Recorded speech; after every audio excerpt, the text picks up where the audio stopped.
কোথায় ছিল আমরা একটু সেটি দেখাতে চাই। ইতালিতে কিন্তু শুধুমাত্র শনাক্তই ছিল 1,10,574 জন এবং সেখানে মারা গিয়েছিল 13,155 জন। এটা কিন্তু অনেক পার্থক্য। একইভাবে ব্রিটেনে 29,000-এরও বেশি আক্রান্ত হয়েছিল, সেখানে মারা গিয়েছিল প্রায় 3100। এই যে আক্রান্তের সংখ্যা যেটি কিনা গত 7-8 দিন ধরে লাফিয়ে লাফিয়ে বাড়ছে, এটি কমাতে হলে কিংবা মৃতের সংখ্যা কমাতে হলে স্বাস্থ্য অধিদপ্তর কিন্তু বারবারই বলছে যে স্বাস্থ্য বিধি মানতে হবে এবং অবশ্যই সবাইকে সচেতন থাকতে হবে। তো এই ছিল আজকের স্বাস্থ্য বুলেটিনের বিশ্লেষণে। জীবন ও জীবিকা টিকিয়ে রাখার স্বার্থে দোকানপাট খোলা হলেও করোনা সংক্রমণের ঝুঁকি বাড়ছে। এক্ষেত্রে করণীয় নিয়ে বিশেষজ্ঞরা শিগগিরই সরকারকে পরামর্শ দেবেন বলে জানিয়েছেন স্বাস্থ্যমন্ত্রী জাহিদ মালেক। দুপুরে সচিবালয়ে করোনা সংক্রান্ত টেকনিক্যাল কমিটির সঙ্গে বৈঠক শেষে সাংবাদিকদের তিনি এই কথা জানান। স্বাভাবিকভাবেই এখন মার্কেট খোলা হয়েছে, গার্মেন্টস খোলা হয়েছে, দোকানপাটের আনাগোনা বাড়ছে, কাজের সংক্রমণ যে একটু বৃদ্ধি পাবে এটা আমরা ধরেই নিতে পারি। আমাদেরকে যতটুকু সম্ভব এটা নিয়ন্ত্রণে রাখতে হবে। আমাদের যে কথা বলছে জীবন জীবিকা দুইটাই সাথে সাথে যাবে, কাজে সেইভাবেই এই কাজগুলো হয়ে যাচ্ছে। তা আমাদের স্বাস্থ্য মন্ত্রণালয় চেষ্টা করবে যাতে রোগী না বাড়ে। বেশিরভাগ কোভিড হাসপাতালে কেন্দ্রীয় অক্সিজেন ব্যবস্থা চালু না থাকায় রোগীদের ভোগান্তি বাড়ছে। সিলিন্ডারের সংখ্যা বাড়ানো হলেও তা প্রয়োজনের তুলনায় অপ্রতুল। প্রয়োজন যাচাই করে যে কোনোভাবে সরবরাহ বাড়ানো ও মজুদের পরামর্শ বিশেষজ্ঞদের। মুজাহিদ শুভর রিপোর্ট। সংকটাপন্ন সিংহভাগ কোভিড রোগীর জন্যই প্রয়োজন অক্সিজেন সুবিধা। তবে শুধু সিলিন্ডার দিয়ে নিরবিচ্ছিন্নভাবে অক্সিজেন সুবিধা পাচ্ছেন না বলে অভিযোগ করেছেন কেউ কেউ। অক্সিজেনের ব্যবস্থাও পর্যাপ্ত পরিমাণ নাই। এক জায়গায় সিলিন্ডার, পরে রুগীরা এসে বলছে এখানে এসে গ্যাস নিতে হবে। যাদের শ্বাসকষ্ট, দেখা গেছে মাটিতে শুয়েই গ্যাস নিচ্ছে, তাদের বেশি অবস্থা খারাপ। অথচ কোভিড নির্দিষ্ট অধিকাংশ হাসপাতালেরই নেই কেন্দ্রীয় অক্সিজেন ব্যবস্থা। কয়েকটি হাসপাতাল সেন্ট্রাল অক্সিজেন লাইন রয়েছে দাবি করলেও তা সাধারণ ওয়ার্ড পর্যন্ত বিস্তৃত নয়। আইসিইউ, পোস্ট অপারেটিভ, ওটি, ডায়ালাইসিস সেন্টার, এই স্পেশাল সেন্টার সবগুলোতেই কিন্তু সেন্ট্রাল অক্সিজেন সিস্টেম আছে। আমাদের সেন্ট্রাল অক্সিজেন সিস্টেম নাই অনলি ওয়ার্ডে। 200 সিলিন্ডার আমাদের আছে, যেগুলোতে আমরা অন্য যে রোগীগুলো থাকবে যেখানে সেন্ট্রাল অক্সিজেন লাইন নাই সেগুলোকে লাগলে আমরা ওটা দিয়ে দিতে পারবো। এদিকে শয্যা অনুযায়ী কোনো হাসপাতালেই অক্সিজেন সিলিন্ডার পর্যাপ্ত নয়। 500 শয্যার কুর্মিটোলা হাসপাতালে 450টি, 200 শয্যার কুয়েতমৈত্রী হাসপাতালে 123টি, শেখ রাসেল গ্যাস্ট্রোলিভার হাসপাতালে রয়েছে 150টি অক্সিজেন সিলিন্ডার। তবে সবগুলো সচল আছে কিনা সেটি নিশ্চিত হবার আহ্বান বিশেষজ্ঞদের। প্রত্যেকটা সিলিন্ডার টেস্ট করে ফেলতে হবে এবং যদি অকার্যকর বা নষ্ট কোনো সিলিন্ডার থাকে সেগুলো কিভাবে কার্যকর করা যায়। পাইপলাইনে যদি কোনো সিলিন্ডার থেকে থাকে অন্যান্য কাজে ব্যবহার হয় সেগুলোকেও ব্যবহারের আওতায় আনা যায় কিনা সেই কাজগুলো করে ফেলতে হবে। পাশাপাশি সম্ভাব্য রোগীর সংখ্যা বিবেচনায় এনে পর্যাপ্ত অক্সিজেন মজুদের অনুরোধ বিশ্লেষকদের। নিডটা যদি অ্যাসেস করে ফেলতে পারি তখন আমি যারা অক্সিজেন সাপ্লায়ার কোম্পানিজ আছে তাদের সাথে তখন আমাকে নেগোশিয়েট করতে হবে যে আমার যে বর্তমান নিডের চেয়ে আমার 3 গুণ বা 4 গুণ বেশি অক্সিজেন প্রয়োজন হবে আগামী 3 মাসে। এইটার সাপ্লাই আপনাদেরকে নিশ্চিত করতে হবে। অক্সিজেন সরবরাহ নিরবিচ্ছিন্ন করতে প্রয়োজনীয় পদক্ষেপ নেবার আশ্বাস স্বাস্থ্য অধিদপ্তরের। সিলিন্ডার সরবরাহ করা হচ্ছে এবং সেন্ট্রাল লাইনটা বিবেচনা আনা হচ্ছে। কয়েক জায়গায় আমাদের যেহেতু অনেক জায়গায় আমাদের আছে, যেগুলো নাই সেগুলো আমরা চেষ্টা করছি যাতে করার জন্য। কেন্দ্রীয় অক্সিজেন ব্যবস্থার মাধ্যমে সংকটাপন্ন রোগীদের সাধ্যমতো অক্সিজেন সরবরাহ করা সম্ভব। রোগীদের চাপ বাড়লে পরবর্তীতে কেন্দ্রীয় অক্সিজেন ব্যবস্থা আছে এমন হাসপাতালকে নির্বাচন করার আহ্বান বিশেষজ্ঞদের। মুজাহিদ শুভ, সময় সংবাদ, ঢাকা। সময় সংবাদে আরও থাকছে, করোনা পরিস্থিতি ও আগাম বৃষ্টিতে আটকে গেছে ঢাকার 2 সিটি ও ওয়াসার কাজ। বাড়ছে জনদুর্ভোগ, বিশেষ ব্যবস্থায় চালু রাখার দাবি কর্তৃপক্ষের। করোনা পরিস্থিতিতে সবচেয়ে বিপাকে মধ্যবিত্ত। অনেক বেসরকারি প্রতিষ্ঠানেই বাধ্যতামূলক অবৈতনিক ছুটিতে পাঠানোয় আয় ব্যয়ের হিসাব মিলাতে হিমশিম খাচ্ছেন তারা। সরকারের আর্থিক সহায়তা কর্মসূচির সুবিধা নিয়ে প্রতিষ্ঠানগুলোকে বেতন পরিশোধে উদ্যোগী হওয়ার তাগিদ বিশেষজ্ঞদের। মুন্নাফ রশিদের রিপোর্ট। রাজধানীর শেওড়াপাড়ার বেসরকারি চাকরিজীবী মোহাম্মদ আরিফ হোসেন বেসরকারি একটি কোম্পানিতে চাকরি করেন তিনি। বেতন সাকুল্যে 20,000 টাকা। তবে দেশ জুড়ে অঘোষিত লকডাউন পরিস্থিতিতে বেতন বন্ধ থাকায় বিপাকে এই মধ্যবিত্ত চাকরিজীবী। স্যালারি ওইভাবে আমরা আসলে পাই নাই, খুব কষ্ট করে আমরা আসলে এখানে আছি, এখানে থাকছি, কোনো রকম বাজার টাজার করে খাচ্ছি। শুধু আরিফই না, করোনা পরিস্থিতিতে সাধারণ ছুটির এই সময়ে তার মতো নির্ধারিত আয়ের অনেকেরই বন্ধ উপার্জনের পথ। সরকার যে প্রণোদনা দিয়েছে এই প্রণোদনার মাধ্যমে আমাদেরকে লে অফ ঘোষণা না করা হোক, অফিস বন্ধ থাকা অবস্থায় বেতন হবে না। মালিক কর্তৃপক্ষ তো কোনো উদ্যোগ নিচ্ছে না। শুধু সাধারণ চাকরিজীবী নয়, এ তালিকায় রয়েছে স্বাস্থ্যকর্মীরাও। বেসরকারি অনেক হাসপাতাল নার্স সহ স্বাস্থ্যকর্মীদের পাঠিয়েছে অবৈতনিক ছুটিতে। করোনা রোগীর ট্রিটমেন্ট করায় প্রথমে কোয়ারেন্টাইনে রাখছিল, 14 দিন না হতেই অবৈতনিক ছুটি দিয়ে দিছে। অর্থনৈতিক মন্দা কাটিয়ে ওঠার লক্ষ্যে প্রায় 1 লাখ কোটি টাকার প্যাকেজ ঘোষণা করে সরকার। গৃহীত এসব কর্মসূচির সুবিধা নিয়ে কর্মীদের বেতন পরিশোধে উদ্যোগী হওয়ার পরামর্শ বিশেষজ্ঞদের। প্রতিষ্ঠানগুলোর যে বিভিন্ন রকমের ফান্ড থাকে কর্মকর্তা কর্মচারীদের জন্য, সেখান থেকেও যদি এই ধরনের কর্মকর্তা কর্মচারীদের জন্য সহযোগিতা করা যায়। সরকারের যে বিভিন্ন ঘোষিত কর্মসূচি, এই কর্মসূচির অধীনেও কিন্তু এ ধরনের প্রতিষ্ঠান ব্যাংক থেকে স্বল্প সুদে ঋণ নিয়ে ওয়ার্কিং ক্যাপিটাল হিসেবে তাদের কর্মকর্তা কর্মচারীদের বেতন ভাতা দিয়ে মেটাতে পারেন। শ্রমিক, কর্মচারী বা অন্যান্য কর্মজীবী মানুষ যাতে কর্মহীন না হয়ে পড়ে, সেজন্য আর্থিক সহায়তার ঘোষণা দেয় সরকার। তবুও চাকরি হারানোর সংখ্যা যেন পিছু ছাড়ছে না বেসরকারি কর্মজীবীদের। তাই সরকার যেমন বেসরকারি প্রতিষ্ঠানের কথা ভাবছেন, তেমনি প্রতিষ্ঠানও যেন এই দুঃসময়ে কর্মীদের ভুলে না যান, সেই প্রত্যাশা মধ্যবিত্ত কর্মজীবীদের। মুন্নাফ রশিদ, সময় সংবাদ, ঢাকা। সাধারণ ছুটির ৩৯তম দিনে সে মহাসড়ক যেন ফিরেছে আগের রূপে। প্রচুর মানুষ ঢাকায় ঢুকছেন ও বের হচ্ছেন। কোথাও কোথাও যানজটও দেখা গেছে। চেকপোস্টগুলোতেও কড়াকড়ি নেই আগের মতো। বদিউল আলম শাওনকে সঙ্গে নিয়ে আতিকুর রহমান তমালের রিপোর্ট। প্রাইভেট কারে গাদাগাদি করে যাত্রী নিয়ে ঢাকার পথ ধরেছিলেন এই চালক। নারায়ণগঞ্জের মদনপুরে গাড়ি আটকে দেওয়া হয়। চালক ও যাত্রীদের দাবি, জীবিকার তাড়নায় বের হতেই হয়েছে। ভাই গরিব মানুষ কি করে খামো, এই কাজ করে খাইতে হয়, নাহলে তো বাদ নেই আমাকে। সরকার তো অনেক টাকা দিতেছে, আমরা তো এখনো পর্যন্ত 1 টাকাও হয় না, কিছু হয় নাই। এখন করোনা হইলেও মরতে হবে, না খাইয়া মরতে হবে। যাত্রীবাহী বাস ছাড়া প্রায় সব ধরনের যানবাহন চলছে মহাসড়কে। 45 দিন 47 দিন ধরে বসা, ঘরে খাউন নাই। আমি রোডে বেরিয়েছি ইনকাম করতে, কিন্তু এখানে আসছি আমি ধানমন্ডির থেকে। ধানমন্ডি আসার পরের থেকে আমার গাড়িটা পুলিশ আটক করছে। রাজধানীতে প্রবেশের বিভিন্ন পয়েন্টে পুলিশ থাকলেও তৎপরতা নেই আগের মতো।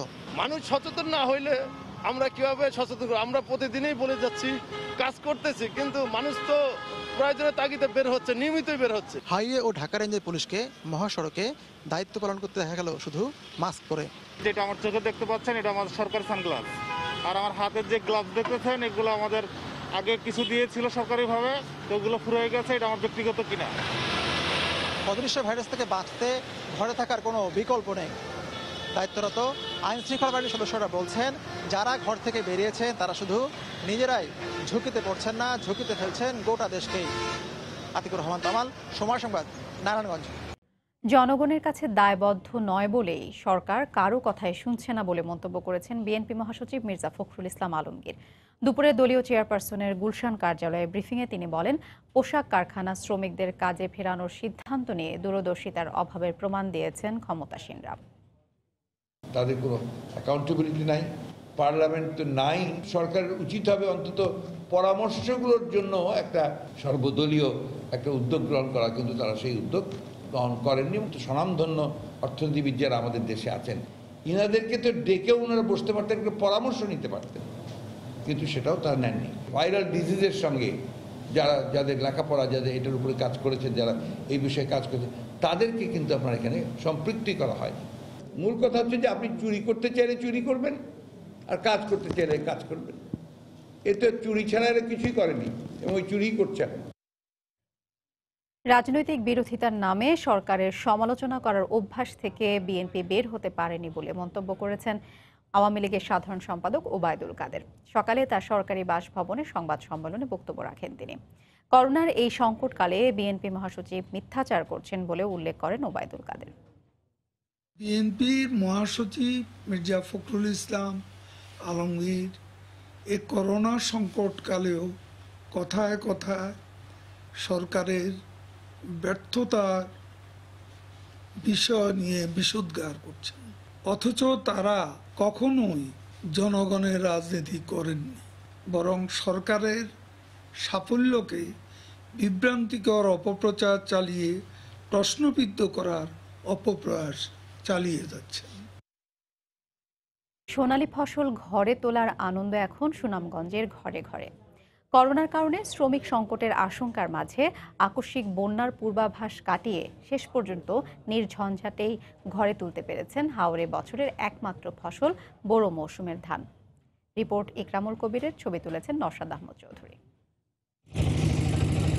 এপ্রিলের শেষে উজান থেকে পাহাড়ি ঢল নেমে সুনামগঞ্জ ও নেত্রকোনার হাওরের ধান তলিয়ে যেতে পারে। করোনার দুর্যোগ মুহূর্তে হাওরের কৃষক যখন বছরের একমাত্র ফসল ঘরে তোলা নিয়ে দুশ্চিন্তায়, ঠিক তখন এমন পূর্বাভাসে হাওর পাড়ের মানুষেরা চরম আতঙ্কে পড়ে।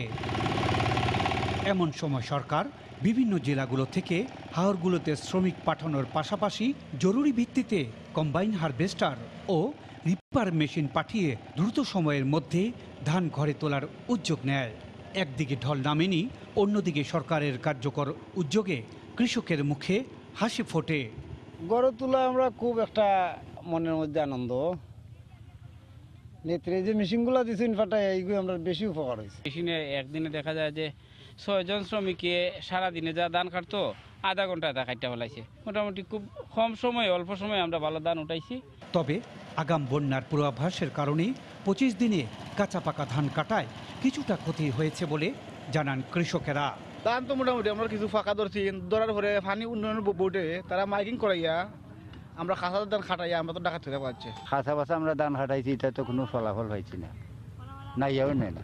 কৃষি বিভাগ বলছে ইতিমধ্যে প্রায় সব ধান কাটা হয়ে গেছে। হাওড়ে এই পর্যন্ত 90% ধান কর্তন হয়েছে। আর হাওড় অঞ্চলে আমাদের আবাদের পরিমাণ ছিল 2,69,289 হেক্টর। বোরো মৌসুমে এবার সিলেট অঞ্চলে 4,74,195 হেক্টর জমি থেকে 18 লাখ মেট্রিক টন ধান উৎপাদনের আশা করছেন কৃষি বিভাগ। বানের পানি ও শ্রমিক সংকটের কারণে অন্যান্য বছর হাওরবাসীরা নানা সমস্যার মধ্যে পড়লেও এবার কিন্তু অনেক সুবিধাজনক অবস্থায় ছিলেন হাওরবাসী। সে কারণে তাদের সোনালী ফসল ইতিমধ্যে ঘরে তুলতে শুরু করেছেন। সুনামগঞ্জের দেখার হাওর থেকে ইকরামুল কবির, সময় সংবাদ। বর্তমান করোনা পরিস্থিতিতে কৃষি বিপণন বড় চ্যালেঞ্জ উল্লেখ করে কৃষিমন্ত্রী জানিয়েছেন, বাজার সচল রাখতে কাজ করছে সরকার।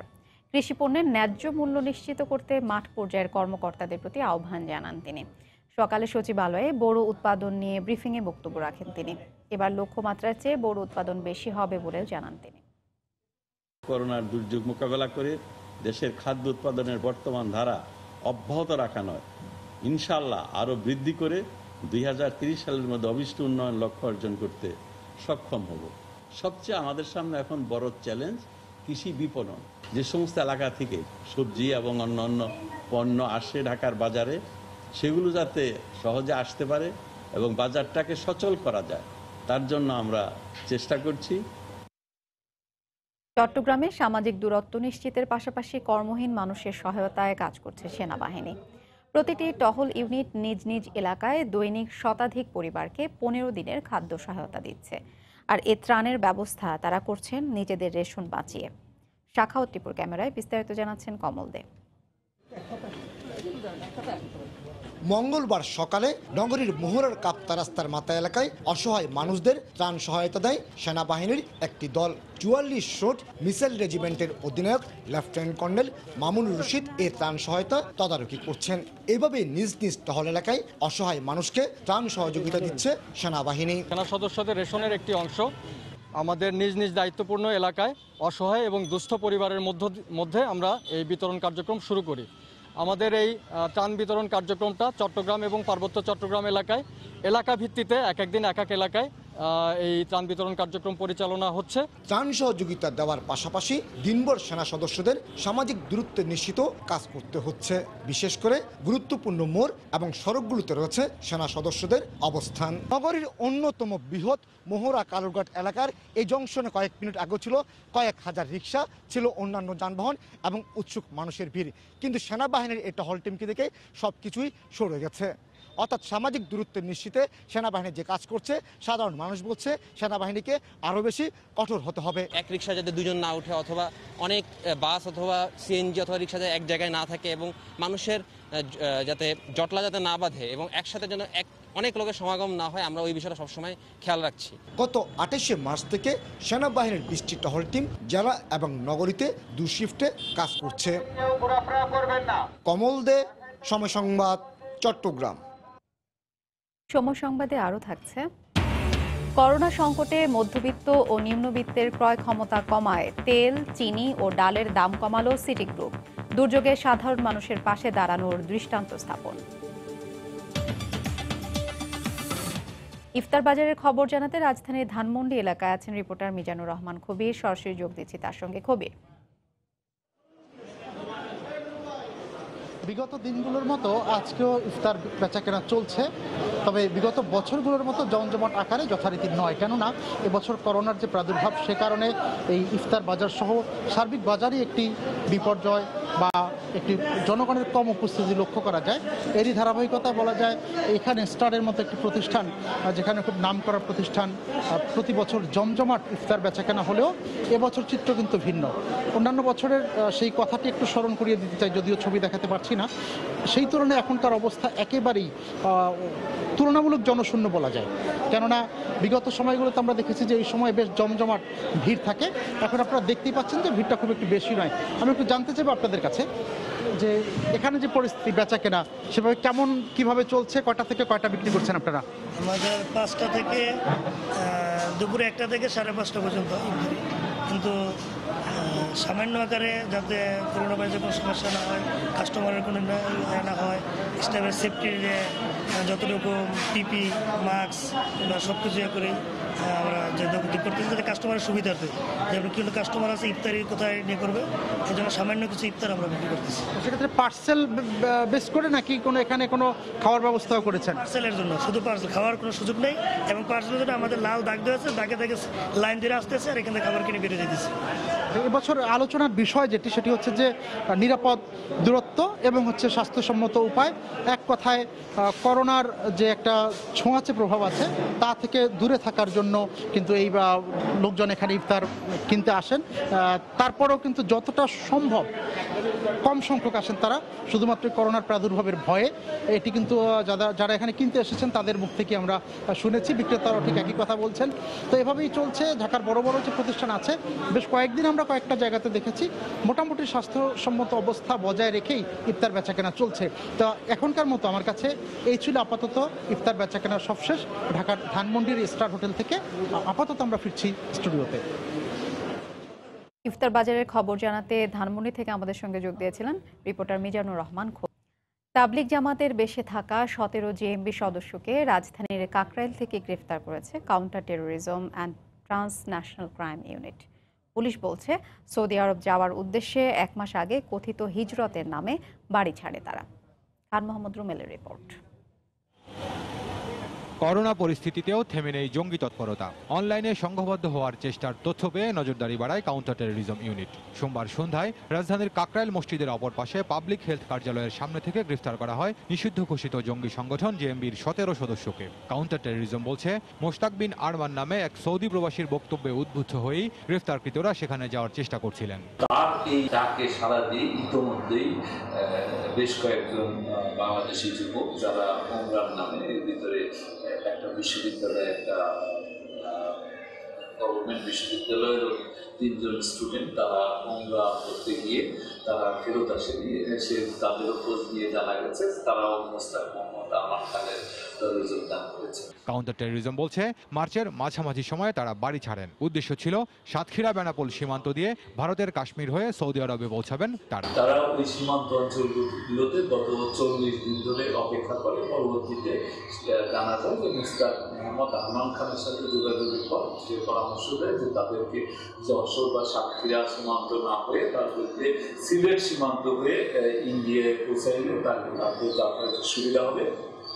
তো এই ধারণা থেকে তারা মূলত সিলেটে যাওয়ার উদ্দেশ্যে বিভিন্নভাবে ঢাকায় এসে উপস্থিত হয়। গ্রেফতারকৃতদের কাছ থেকে 2,34,000 টাকা এবং 922 মার্কিন ডলার জব্দ করা হয়েছে বলে জানায় কাউন্টার টেরোরিজম। তাদের বিরুদ্ধে রমনা থানায় নিয়মিত মামলা করা হয়েছে। খান মোহাম্মদ রুমেল, সময় সংবাদ, ঢাকা। রাজধানীর সেবা সংস্থাগুলোর বেশিরভাগ কাজই মৌসুম কেন্দ্রিক। গ্যাস, পানি, বিদ্যুতের মতো জরুরি সেবার উন্নয়নমূলক কাজ শেষ মুহূর্তের জন্য ফেলে রাখায় অনেক ক্ষেত্রেই অর্জিত হয় না লক্ষ্য। এতে বাড়ে জনদুর্ভোগ। এবছর করোনা পরিস্থিতি ও আগাম বৃষ্টিতে আটকে গেছে ওয়াসা ও সিটি কর্পোরেশনের কাজ। যদিও তাদের দাবি, সমস্যাপ্রবণ এলাকায় কাজ চালু রাখা হয়েছে বিশেষ ব্যবস্থায়। মিজানুর রহমান কবিরের রিপোর্ট। উত্তরার ৯ নম্বর সেক্টরের রাস্তা ও ড্রেনেজের কাজ অসমাপ্ত অবস্থায় পড়ে আছে দীর্ঘদিন যাবৎ। ঝুঁকিপূর্ণ চলাচলে বাধ্য এলাকাবাসী। পাশেই অন্য একটি প্রকল্পের কাজ চলায় রাস্তা থেকে ড্রেন উঁচু হয়ে গেছে, তাই বৃষ্টি হলে সে পানি নামার সুযোগ নেই। যে ময়লাগুলো সাইডে জমায় রাখে এগুলো তারা নিয়ে যেতেছে না, জায়গায় জায়গায় এগুলো রেখা যায়। পানির ফ্লো থাকে না, সেখানে আসলে মশা, মাছি এবং বিভিন্ন জীবাণু সেখানে বৃদ্ধি পায়। ওয়াসা ও পানি উন্নয়ন বোর্ডের পাম্প দিয়ে ঢাকার পশ্চিম অঞ্চল সহ আশপাশের এলাকার পানি নিষ্কাশন করা হয়। খাল এবং ড্রেনগুলো যথাসময়ে পরিষ্কার না করার ফলে এই পাম্প পর্যন্ত পানি এসে পৌঁছাতে পারে না। সাধারণত এপ্রিল মাসে থেকে এটা শুরু করি এবং আমরা তো ধরে নিই যে প্রবল বৃষ্টিতে আসবে জুন মাসে 1 তারিখ। ড্রেনগুলো পরিষ্কার করছে আর আমরা খালগুলোকে মানে রিএসক্যাভেট করছি। রিএসক্যাভেট করা মানে উপরে পরিষ্কার তেমনি হয়ে যাওয়া। ঢাকার আপাতত বড় সমস্যা জলাবদ্ধতা ও আবদ্ধ পানিতে মশা জন্ম নেওয়ার আতঙ্ক। কর্তৃপক্ষ প্রতি বছর এপ্রিল মাসকে কেন্দ্র করে খাল খনন ও ড্রেনেজ সংস্কারের কাজ করে। করোনার কারণে এবছর ধাক্কাটা খেতে হয়েছে অপ্রত্যাশিতভাবে। জরুরি সেবা কার্যক্রমগুলো এবং তাদের প্রকল্পগুলো স্থগিত করা অথবা বাতিল করা অথবা না করার মধ্যে দিয়ে আমাদের সামনের দুর্যোগকে মোকাবেলা প্রস্তুত করার এই সিদ্ধান্ত আত্মঘাতী সিদ্ধান্ত। বিদ্যুৎ ও গ্যাস বিতরণ কর্তৃপক্ষেরও পাইপলাইন সংস্কার এবং মেট্রো রেল সহ কিছু প্রকল্পের উন্নয়ন কাজের সঙ্গে সমন্বয় করতে হয়। জনবল সংকটে ভুগছেন তারাও। টার্গেট নিয়ে তো আগাতে পারছি না।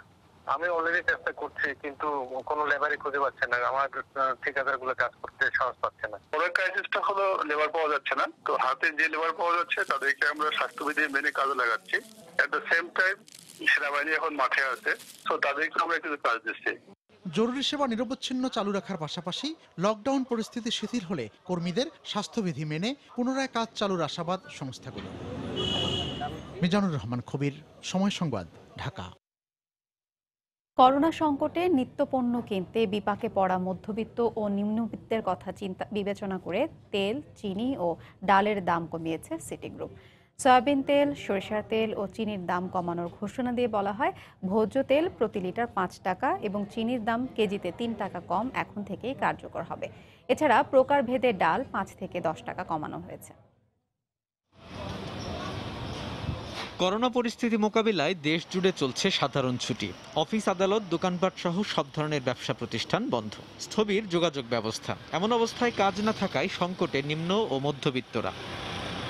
এমন পরিস্থিতিতে বাজারে পণ্যের দামের সঙ্গে অনেকেই সমন্বয় করতে পারছেন না। মধ্যবিত্ত নিম্নবিত্তের মাঝে স্বস্তি ফেরাতে বেশ কিছু নিত্যপণ্যের দাম কমিয়েছে দেশের শীর্ষস্থানীয় ব্যবসা প্রতিষ্ঠান সিটি গ্রুপ। ভোজ্য তেলের দাম লিটারে 5 টাকা ও চিনির দাম কেজি প্রতি 3 টাকা কমিয়ে নোটিশ জারি করে প্রতিষ্ঠানটি। দাম কমানোর ফলে সাধারণ মানুষের মাঝে স্বস্তি আসবে বলে মনে করে প্রতিষ্ঠানটি। সিটি গ্রুপ শুধু ব্যবসা করে না, জনগণকে সাথে নিয়েই ব্যবসা করে। জনগণের প্রতি দরদ, ভালোবাসা গ্রুপটার আছে। সেই কমিটমেন্টের জায়গা থেকে একটা মেসেজ দেয় যে না, আমরা আছি আপনাদের সাথে, শুধু ভালো সময় না, খারাপ সময় আছি। প্রতি লিটার সয়াবিন তেলের মূল্য 110 টাকা থেকে কমিয়ে 105 টাকা, 2 লিটারের বোতলের দাম 218 টাকা থেকে কমিয়ে 208 টাকা এবং 5 লিটারের বোতল 530 টাকা থেকে কমিয়ে 505 টাকা নির্ধারণ করা হয়েছে। তীর প্রতি প্যাকেট চিনির মূল্য 72 টাকা থেকে কমিয়ে 69 টাকা নির্ধারণ করেছে সিটি গ্রুপ। এরকম একটা দুঃসময়ে আমাদের কোম্পানির চেয়ারম্যান মিস্টার ফজলুর রহমান, উনি স্বতঃপ্রণোদিত হয়ে সরকারের আহ্বানে সাড়া দিয়ে জনগণের কথা চিন্তা করে নিজে ব্যক্তিগতভাবে ক্ষতি স্বীকার করে এই প্রাইস কাটটা করে দিয়েছেন। সোমবার থেকেই এই দাম কার্যকর হয়েছে বলে জানায় প্রতিষ্ঠানটি। সাজিদ রাজু, সময় সংবাদ, ঢাকা। ব্যস্ত নগর, মানুষ ছুটে চলে যন্ত্রের নিয়মে। কিন্তু করোনার এই লকডাউনে কেমন আছেন নগরবাসী? শাতিলা শারমিনের রিপোর্ট। বহু আগেই প্রকৃতির সংস্পর্শ থেকে সরে এসেছে নগর সভ্যতা, ক্রমশ কমেছে সবুজ। ব্যস্ত নাগরিক জীবন হয়তো ততটা টের পায় না বাক্সবন্দি অবস্থা, কিন্তু করোনায় ঘরবন্দি জীবন জানান দিচ্ছে নিঃশ্বাস নেবার জায়গাটুকু বড় অল্প। বাচ্চাকে ফুল আমাকে সামলাতে হচ্ছে, সকালে খাওয়া দাওয়া গোসল করানো, ওর সাথে অ্যাক্টিভিটিস করা, খেলাধুলা করা, ইভেন আমার ফ্যামিলিকে কোয়ালিটি টাইম দেওয়া এবং আদার টুকটাক ফ্যামিলি কাজকেও আমি সাপোর্ট দিতে পারতেছি। আকাশপানে বেড়ে চলা ইমারতের মেলায় দেখা মিলবে প্রায় সব বয়সী মানুষের।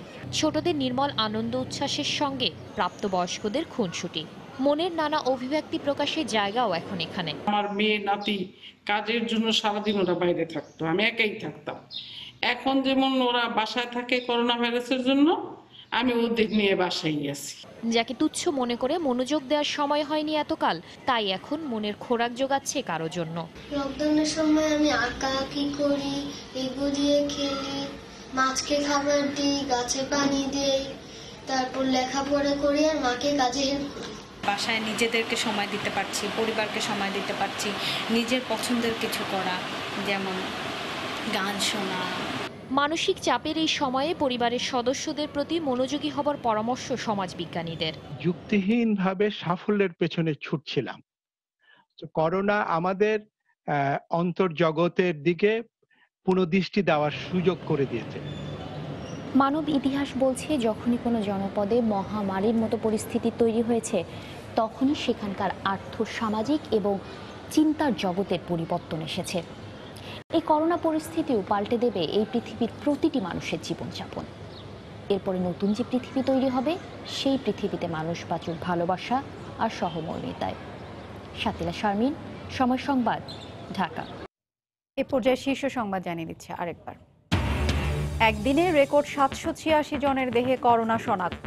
একজনের মৃত্যুতে মোট মৃত 183 জন, সুস্থ 193। জীবন জীবিকার সঙ্গে সমন্বয় করতেই হবে বললেন মন্ত্রী। করোনার কারণে কর্মীদের বিনা বেতনে ছুটিতে পাঠাচ্ছে অনেক প্রতিষ্ঠান। মধ্যবিত্তের অর্থ কষ্ট চরমে। সতর্কতা ছাপিয়ে কর্মস্থলমুখী সাধারণ মানুষ। ট্রাম্পের চাপে যুক্তরাষ্ট্রের বিভিন্ন স্থানে খুলছে রেস্তোরাঁ, দোকানপাট। 1.5 মাসের লকডাউন শেষে ইতালি, পর্তুগালে সড়কে মানুষের ঢল।